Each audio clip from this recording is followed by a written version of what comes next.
Bonjour à tous, j'espère que vous allez bien. Le Clubhouse est de retour cette semaine après une petite semaine d'absence. Vous l'avez vu, on a un petit peu rechargé la batterie et pas trop d'actu, donc forcément on s'est mis au frais pendant un épisode, pendant une semaine. Et nous voilà de retour et vous le voyez, il y en a qui ont pris le soleil pendant le week-end. De l'autre côté, Lucas Galli et François Praderol. Lucas, c'est le petit coup de soleil au foot, hein, c'est ça? Exactement, j'en profite pour toutes les entreprises qui produisent de la crème solaire. Si vous avez des crèmes solaires qui ne piquent pas les yeux pour les joueurs de foot, ça serait adorable de m'en envoyer quelques échantillons et que je puisse tester tout ça, parce que je suis condamné à prendre des coups de soleil à chaque fois où il y a du soleil quand je joue au foot, donc c'est une horreur. Sinon tu peux arrêter le foot, hein? Non. Eh bien non. Non, Eh bien non. C'est pas prévu tout de suite. François, j'imagine que t'as passé un bon week-end. C'était ton anniversaire, on peut le dire, donc c'était cool. Merci, ouais, c'était bien, on a fêté, c'est bien. Bon, au programme aujourd'hui, Luxembourg-Malte évidemment, qui a eu lieu vendredi soir.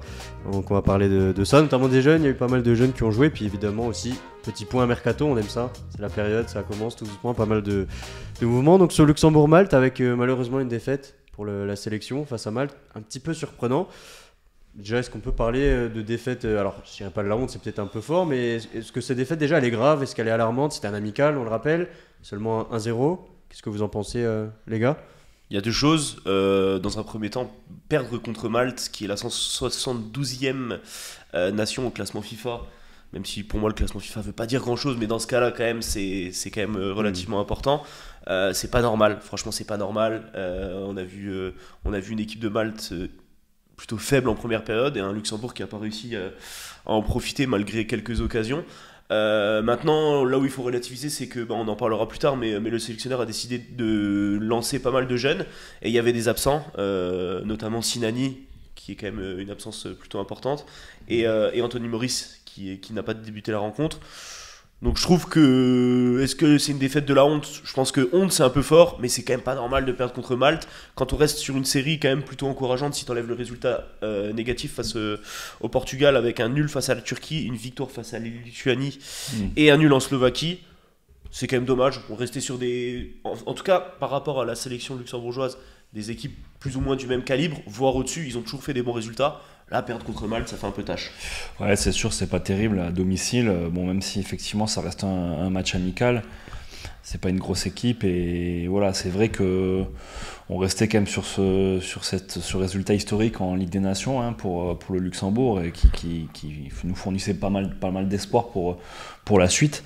Et voilà, c'est vrai que depuis on reste sur ce nul en début d'éliminatoire contre la Slovaquie, puis quand même cette claque contre le Portugal, hein, c'est un 6-0, même si on sait que le Portugal est au-dessus, ça faisait quand même, l'addition était quand même salée à la fin du match. Donc là, bon voilà, c'est un amical. Après, faut pas que ça dure trop longtemps, quoi. Je veux dire, ça serait dommage de pas continuer de capitaliser sur ces bons résultats en Ligue des Nations. On dit voilà, le Luxembourg franchit un palier intéressant, et voilà, je pense que le match de samedi contre le Liechtenstein est une très bonne occasion de renouer avec la victoire. C'est victoire obligatoire pour moi pour pas laisser cette confiance trop s'évaporer, quoi. C'est vrai qu'on voit les sélections du même niveau que le Luxembourg depuis quelques années. Voilà, elles progressent. L'écart se réduit avec des équipes comme le Portugal, la France, l'Espagne. Est-ce que c'est un coup d'arrêt finalement de voir cette équipe un petit peu faire du surplace? On voit la claque reçue face au Portugal, c'était plus. Il faut pas que ça dure. Il faut pas que ça dure. Il y a des matchs où ils ont fait des nuls ou des défaites assez serrées contre des pays comme ça les dernières années. On sentait, comme tu le dis très justement, cette progression. Là, il y a un petit creux. Ça fait pas beaucoup de matchs, mais pour moi, il faut pas que ça dure, quoi. Faut vraiment que Lukols et l'équipe se reprennent, et il faut retrouver les résultats. Ça sera plus dur en Bosnie le match suivant. Donc samedi, c'est victoire obligatoire pour moi à la maison. Ouais, samedi ils doivent gagner. Samedi ils doivent absolument gagner. Je reviens sur ce que tu as dit par rapport au Portugal. Je pense qu'aujourd'hui le Portugal c'est peut-être une des trois meilleures nations, intrinsèquement la meilleure au monde. Je pense même qu'en ce moment c'est vraiment les meilleurs au monde. Tu vas faire plaisir à beaucoup de monde, là. Ouais, on sait qu'il y a une forte communauté portugaise au Luxembourg. Non, franchement, intrinsèquement, avec les joueurs qu'ils ont, aujourd'hui, pour moi, c'est la meilleure nation au monde. Ils ont pris trop vite un but. C'était Cristiano qui a ouvert le score. Bonne question, je me rappelle même plus. Mais en tout cas, il y a eu plusieurs fois le même but, les centres deuxième poteau. Voilà, c'est ça. Et du coup, bon, contre le Portugal, c'est pas si grave que ça de prendre une claque, même si ça fait chier de prendre 6-0 dans ton stade. Maintenant, comme on a dit, vraiment face aux autres nations, même celles qui sont un tout petit peu plus fortes ou de même niveau, ils ont toujours fait des bons résultats.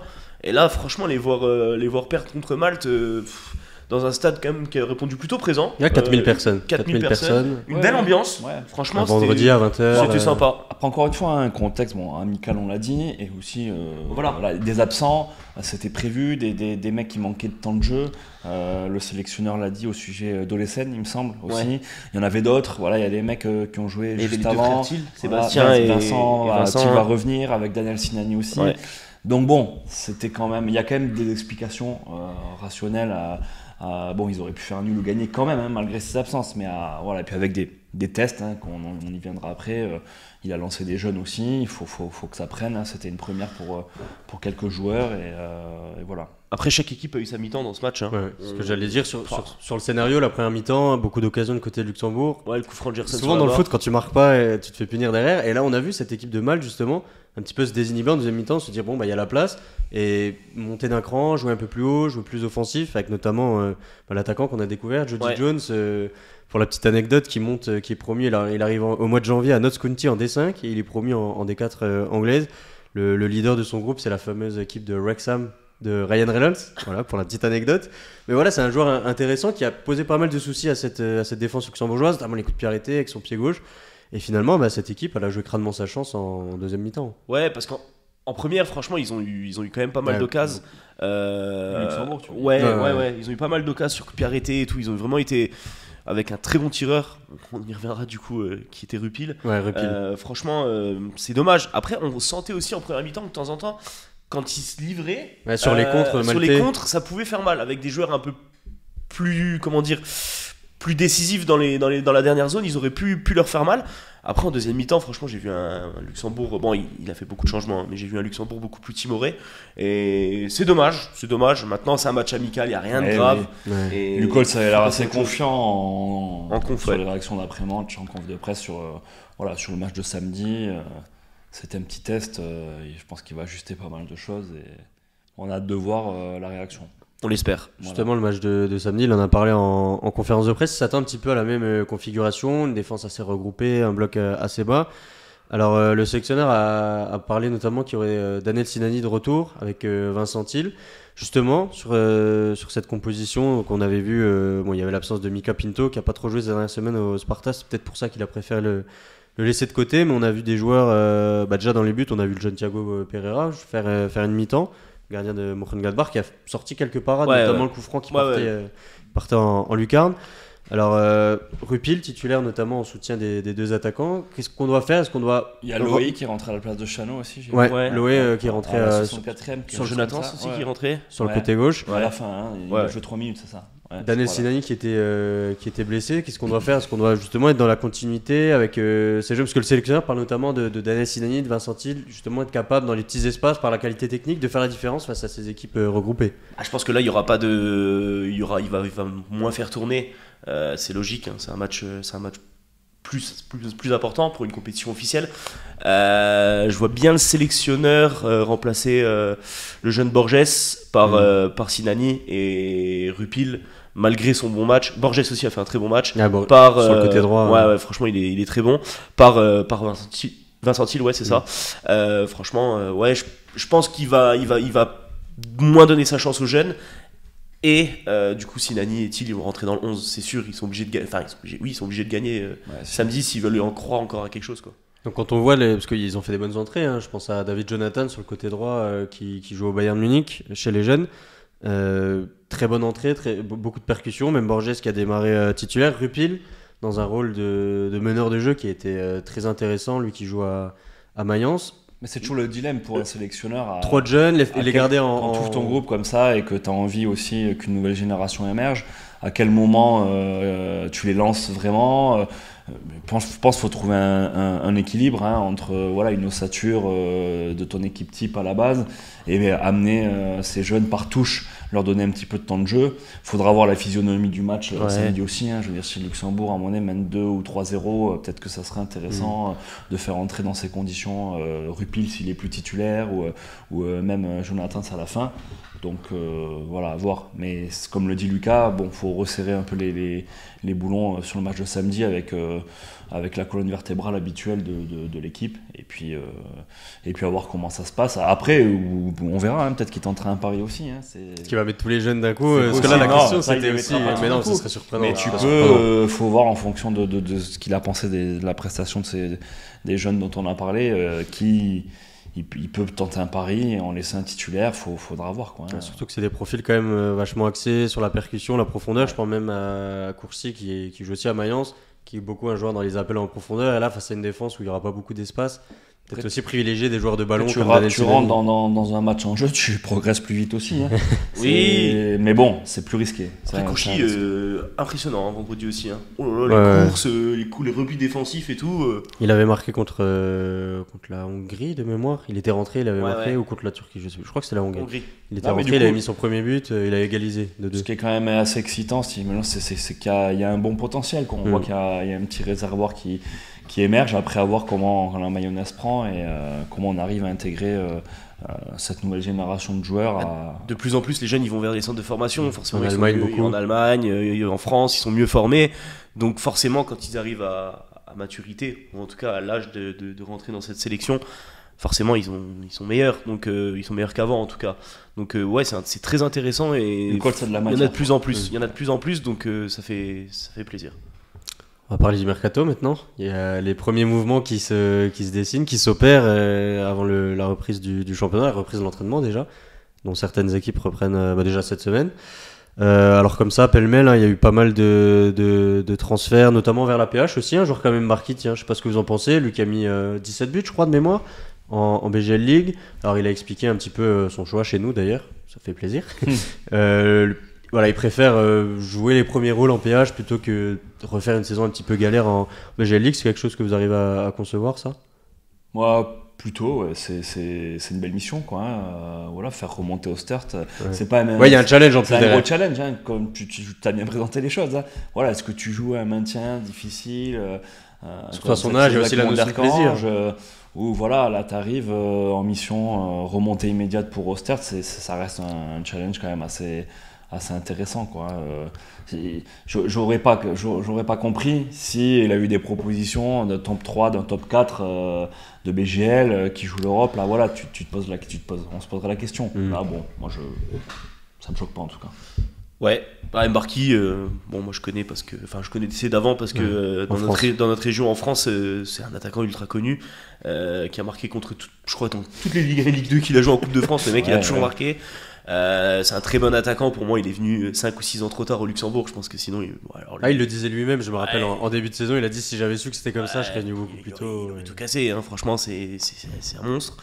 Maintenant, ouais, compréhensible complètement, hein, parce que voilà, je pense qu'aussi il y avait une notion du fait qu'il avait plus envie de se donner autant et autant s'investir. Là, le voir aller dans ce qui sera sûrement un top club de promotion d'honneur, jouer les premiers rôles, moi je vois pas où est le problème, et franchement tant mieux pour lui s'il est heureux là-bas, et on lui souhaite et tant mieux pour Ostert. Là il fait un sacré coup, hein. Parce qu'il leur manquait un œuf. Ils ont eu beaucoup de difficultés sur le plan offensif cette saison, ils l'ont répété toute l'année, ils ont beaucoup galéré, donc bon, il va avoir un attaquant qui marque des buts là. Là en promotion bon courage. On prend les paris, combien 20, 25 buts. C'est pas si simple que ça non plus, hein, parce que la promotion c'est encore un autre football que la BGL. Ouais, bon, 20-25 buts, il va les mettre, ouais, je pense, ouais. Si tu auras là, quoi. Il y a un club comme Vils aussi qui est pas mal actif, qui a fait des bonnes pioches. Hein. Je sais pas ce que vous en pensez, Kevin Malger du Swift et Donovan Bonnet de Stert, justement. Ouais. Bon joueur de ballon avec sa patte gauche, c'est des recrues intéressantes. Mais le coach nous disait chez nous, encore une fois, qu'ils avaient bossé bien en amont, hein, qu'ils avaient quand même réfléchi les choses pour anticiper notamment. Ils ont une grosse vague de départ, hein. Je crois qu'ils ont 7 ou 8 joueurs qui sont partis aussi. Donc il fallait très vite combler ce vide, et ça a été bossé en amont avec les dirigeants. Et ouais, ils construisent une équipe, ils essaient de construire une équipe solide pour la saison prochaine. Un transfert qui t'a un petit peu surpris, Lucas, quand on en a discuté tout à l'heure, Patrick Texera de Pétange à Strassen. Ouais, complètement. C'est un peu une surprise. C'est vrai que c'est une information que j'avais pas vue. Ouais, c'est une surprise. C'est un joueur qui était quand même très souvent titulaire dans le milieu à 3 de Yannick Kakoko. notre dribbleur du meilleur entraîneur. Ouais, le voir partir comme ça, c'est surprenant. C'est un joueur que j'ai trouvé vraiment bon à chaque fois, avec une belle complémentarité avec les autres. Et du coup, c'est pas dommage, hein, tant mieux pour Strassen aussi, qui recrute un bel élément. Maintenant, à mon avis, s'ils l'ont laissé partir, c'est que derrière, il y a quelqu'un qui arrive. Il y a quelqu'un qui va arriver à Pétange. Il y a Chifflange, hein, le promu qui se montre pas mal actif. On sait qu'il y a un super projet qui se met en place. Mehdi Kirsch du F91 qui est arrivé, Kevin Nakache et Garros aussi également derrière. Tout doucement, ça fait de l'expérience. Tout doucement, ça se met en place et c'est des recrues intéressantes pour justement, tu dis, l'expérience pour se maintenir dans les choses au moins la première saison, c'est bien. Ouais, c'est des belles recrues. Hein. C'est franchement des joueurs de l'expérience qui ont l'habitude du haut niveau de la BGL, donc ils vont apporter à mon avis beaucoup de j'ai pas le mot. Expérience. Ouais, mais sérénité. Non, j'ai pas le mot. Tu nous feras signe. Si je vous le trouve. Tu nous fais signe. Il y a Mehdi Terki aussi qui professionnalisme. Professionnalisme. Et du coup, ouais, ça leur fera du bien. Mehdi Terki, donc je disais, qui part en Thaïlande, beau petit challenge aussi pour sa fin de carrière, une belle expérience à vivre. Il a dit les choses en partant. Ouais, il a dit les choses. De ce qu'on sait des rumeurs, on sait que Carlos Fanguero va débarquer au Swift avec dans ses valises Skenderovic, Moren, Sinani et Magno. Voilà, beau petit recrutement pour le champion qui va vraiment fragiliser Dudelange aussi. Mais est-ce que on se posait la question aussi entre nous ici à la rédaction, est-ce que c'est une si bonne stratégie de tout bouleverser comme ça après ton titre de champion? Après, dans tous les cas, il y a des départs. Ryan Philippe part, mais le capitaine part. Dans tous les cas, il y a quand même des grosses. Ouais, mais ils partent aussi. Des grosses pertes. Voilà, hein, c'est. Après, parce que Ryan Philippe, il avait le. Oui, Ryan Philippe, oui. Mais je veux dire, après, voilà, quel est le projet et est-ce que tu t'inscris dans une forme de continuité ça peut faire peur à des joueurs aussi d'être dans un mode où on change tout à chaque rentrée. Historiquement, Flavio Becca, la continuité, c'est pas trop son truc. Lui, ce qu'il veut, c'est des résultats. Le reste. Bon, après, là, il les a eu avec Pascal Carzaniga, mais on savait que la relation était un peu houleuse à la fin. Donc, voilà, il a décidé. Je crois qu'elle va être moins houleuse avec Carlos Fanguero. Je sais pas comment ça va se passer. Ça va être animé. Hein. Je sais pas comment ça va se passer, mais à mon avis, les places au Swift, ça va. Franchement, ils peuvent augmenter un peu les prix à l'entrée au Swift, parce qu'à mon avis, il y a beaucoup de monde qui va vouloir voir ça. Hein. Bah c'est bien, ça fait un petit peu le lien avec le F91 dont on a un petit peu parlé. Lucas Fox, qui est parti un petit peu de façon surprenante en D4 allemande à Bocholt. Ouais. La D4 si je dis pas de bêtises. Transfert assez surprenant pour le jeune gardien. Qu'est-ce que vous en pensez? Rien. Saison difficile pour lui qui a perdu sa place. Il a perdu, il a récupéré. Franchement, j'ai vu de tout avec Lucas Fox cette année. Je l'ai vu excellent, mais vraiment incroyable contre Pétange en coupe. Je l'ai vu un peu moins bon sur certains matchs. Je pense que c'est un jeune gardien qui a besoin de prendre un peu plus d'expérience et surtout de confiance en lui. Mais bon, s'il est là, c'est que ça doit être quand même un très bon gardien à mon avis. Donc il faut lui laisser du temps. Après, en plus, Jonathan Joubert reprend la place de coach des gardiens à Dudelange, de ce qu'on a entendu. Donc il aurait pu progresser à ses côtés avec une personne qui a de l'expérience et qui est un bon gars. Il a décidé de partir en Allemagne. Peut-être que c'est une équipe qui a aussi le projet de monter en D3 allemande. On sait pas trop, et peut-être qu'il a envie de retrouver le niveau professionnel. On verra bien ce que ça donne. Il y a le progrès, pour terminer un petit peu sur les transferts, le progrès, pas mal de mouvements aussi. Gilson Delgado, derrière, Lucas Figueiredo, pas mal ça aussi. Kevin Mixture de la réserve du Havre, qui a claqué, je crois, 11 buts en National 3 cette saison, donc qui n'a pas signé pro au Havre, mais qui arrive du coup au progrès avec un petit peu le profil similaire à Elias Fillet, c'est-à-dire faire une ou deux bonnes saisons et puis essayer de retrouver quelque chose au niveau du monde pro. On était à la conférence aussi, conférence de presse pour Natami, vendredi. Il n'y a pas grand monde en entendant. Hein. Retour en BGL League. C'est ça surtout qui est intéressant, j'ai l'impression. Il n'y a pas beaucoup de pertes. Ouais. Voilà, donc l'effectif se renforce. Donc, Et on attend encore 2 recrues normalement ce mardi. Potentiellement une recrue offensive, je pense. C'est plutôt intéressant au niveau de l'effectif là, qui se renforce, qui garde ses forces vives et puis qui étoffe son effectif. Ouais, le progrès, le club continue son projet, quoi. Hein. Ouais, et puis c'est sérieux. Il a pas voulu nous le dire, mais je pense que dans un coin de sa tête, le titre, ça doit clignoter pour Thomas. Ils ont vu qu'ils étaient pas si loin que ça cette Ouais, saison. ouais. Et ils ont fait une énorme deuxième partie de saison, enfin depuis le mois de novembre. Ils se disent qu'en ayant peut-être mieux démarré, ils auraient pu. Ah bah je pense ouais, s'ils faisaient un bon début Le de boulot saison. qui est mené à la tête du club paye, commence à payer et je pense qu'ils ont envie de continuer sur cette lancée quoi. Les Après, résultats de cette saison leur donnent raison en tout cas. Il y a quand même le bémol Elias Filé quoi.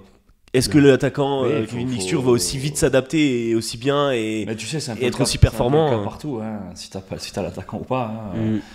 C'est pareil. Hein. Si Pétange n'a pas Bréou cette année, ils font pas la même Oui, saison. c'est sûr.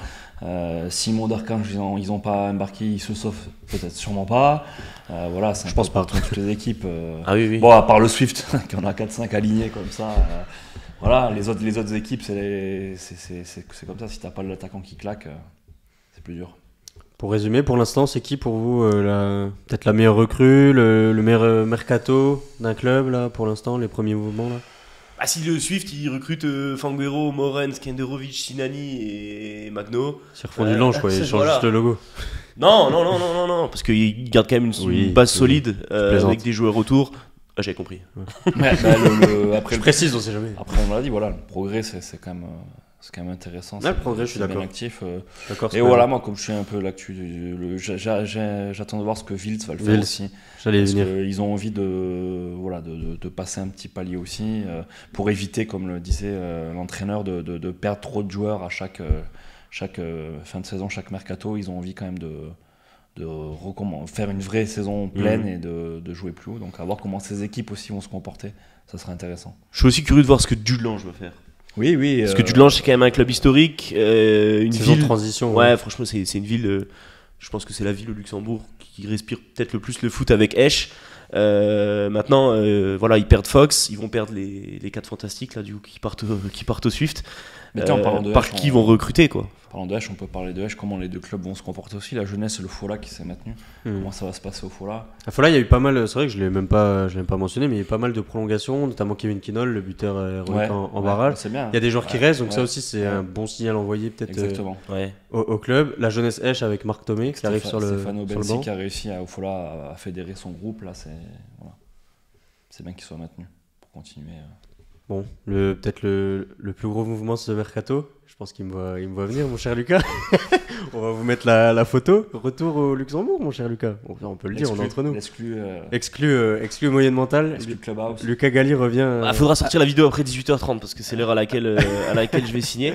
Ouais, Jeunesse Young Lister de retour. Exactement, après 3-4 belles saisons avec mes potes en France où je suis retourné, ils m'ont recontacté pour revenir avec un beau projet. Franchement, j'espère que ça va bien se mettre en place. On avait les joueurs entraîneurs, nous on a les journalistes joueurs. Voilà, c'est ça. C'est un autre concept. C'est ça. Intéressant. Ouais, non, c'est c'est un beau projet. Je suis content, franchement, de rejouer un bon niveau, même si le niveau dans lequel je joue en France était plus que correct. Tu vois que c'est la prépa là.